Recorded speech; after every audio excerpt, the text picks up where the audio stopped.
Archon Kale, a being of incandescent light and pure resonant frequency, observed the human vessel, the HFS Perseverance asterisk, on the central display. Its form was disturbingly solid, a crude assembly of physical components, its energy signature a chaotic blend of fluctuating harmonics. Their method of construction, Kale projected, its form pulsing with elegant disdain, addressing the Lumina conclave. They are bound by matter, by mass. Their armor is nothing more than dense material, destined to be vaporized by even a fraction of our harmonic output. Subluminary Seer, a younger Lumina, resonated agreement. Our civilization, Seer sent, its light a steady, ordered glow, transcends physical limitations. Their humanity is an affront to the purity of energy. Their weapons, crude kinetic projectiles, are equally archaic. Dr. Lena Petrova, lead materials scientist for the United Earth Stellar Command, stood impassively before the Lumina Archon. She'd spent weeks in this crystalline chamber, listening to their dismissive pronouncements. The Lumina, beings of pure, coherent energy, viewed the galaxy through a lens of perfect resonance. To them, physicality was a limitation, and humanity, with its dense, messy, and imperfect material technologies, was the ultimate source of inefficiency. Archon, Lena stated, her voice calm and modulated, our designs are optimized for resilience and adaptability. They operate across a broad spectrum of energy types. Kale shifted its light, a motion of dismissal. Resilience. You describe a system that endures impurity as resilience. We describe a system that achieves perfection through pure energetic coherence. Effective immediately, your species' crude material-based vessels are forbidden from the Nexus streams. We will deploy the coherence resonators. Any vessel attempting to pass will be destabilized, effectively disintegrated. Lena felt a cold dread. The Nexus streams were crucial energy pathways. Without them, human exploration and commerce would grind to a halt. Archon, that would effectively quarantine our deep space fleets. It would be an act of hostility.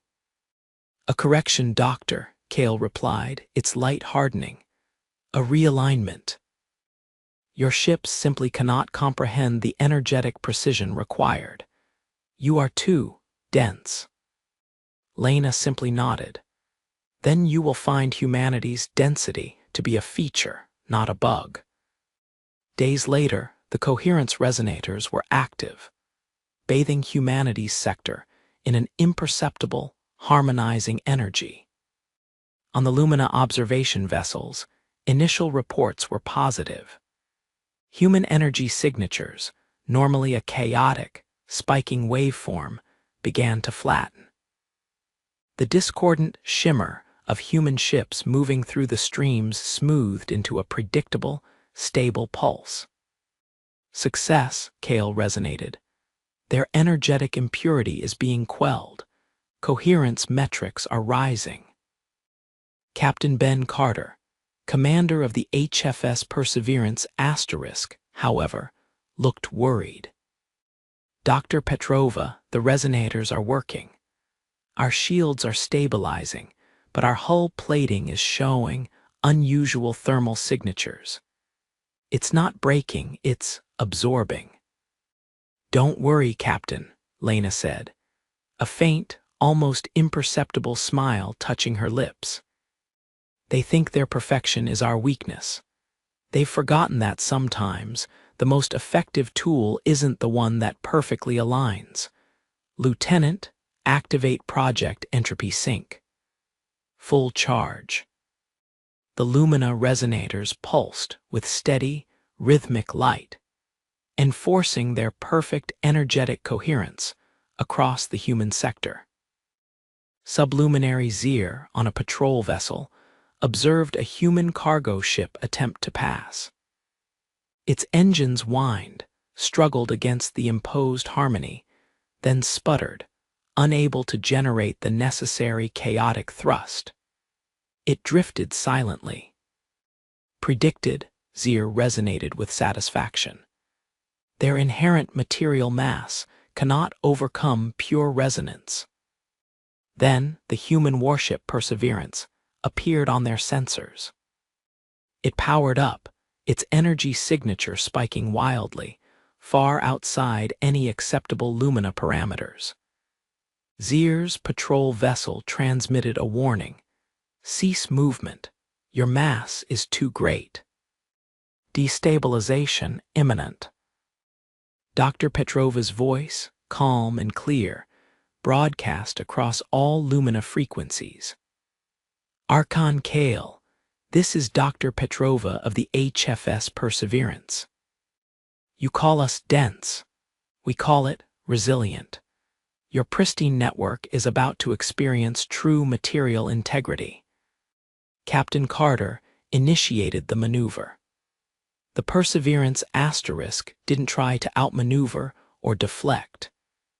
Instead, its hull plating, previously dismissed as inert, began to glow with an unnerving internal light. It wasn't reflecting the lumina energy. It was asterisk consuming it. The pure, coherent energy from the coherence resonators, meant to break down the human ship, was being systematically drawn into the asterisk Perseverance asterisk S hull. On the Lumina patrol vessel, Zier's form began to flicker. Its light distorted, its coherent thought processes breaking into fragmented, illogical bursts of pure emotion. Consumed. Our energy is being consumed. My form is breaking down. The Archon Kale's own form began to waver. The Harmony Network, designed to filter asterisk and correct asterisk energetic deviations, was receiving input so utterly alien, so perfectly entropic asterisk, that its own internal coherence began to unravel. Its attempts to harmonize the human ship only amplified the disorder within its own systems. They are generating anti-energy. A Lumina analyst shrieked, their light dimming. Their material frequency is undefined. It is collapsing our processing. We cannot comprehend. The Perseverance continued to absorb the Lumina's energy. It wasn't a weapon of destruction. It was a weapon of utter depletion asterisk. The coherence resonators, instead of enforcing order, began to broadcast their own distorted, screaming cacophony of broken frequencies. The Nexus streams, once pristine channels of energy, became a storm of agonizing, unsynchronized energy echoes, as their own life force was slowly drained into the human vessel. Archon Kale's form convulsed. Withdraw the resonators, retreat. Their materialism is contagious. Zier's form had completely dissolved into a scattered light. Its last coherent thought a scream of pure, unfiltered terror. The Lumina patrol vessels, unable to maintain their cohesion, either fled or fractured into incoherent bursts of light, unable to function. The Nexus streams, once a symbol of Lumina control, became a swirling maelstrom of unusable, agonizing energy.